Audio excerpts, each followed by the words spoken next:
I've seen this video about Manipur, and frankly speaking, I feel sick in my stomach.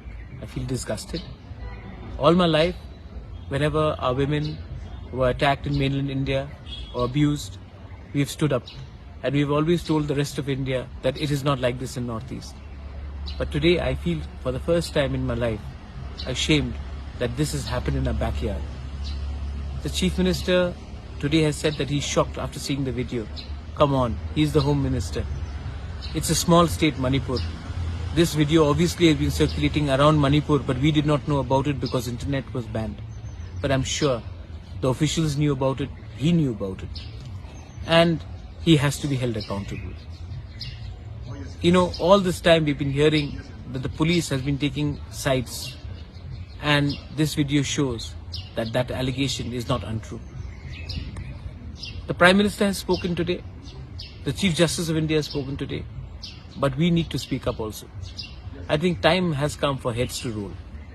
And the demand for a separate administration obviously comes when you see the administration in Manipur itself trying to take side over one community over other.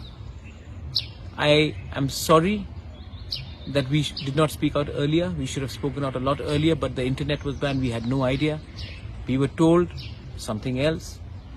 But we, as Tipra Motha, the Tiprasa indigenous tribals, are with you, my sisters. We are with all of you all, and we'll stand with you. And the government of India, if they do not do something about this now, Manipur will be the experiment of hate in Manipur. The role of the politicians in this experiment of hate in Manipur, if they do not go today, I don't know how long Manipur will remain intact. That's all I have to say.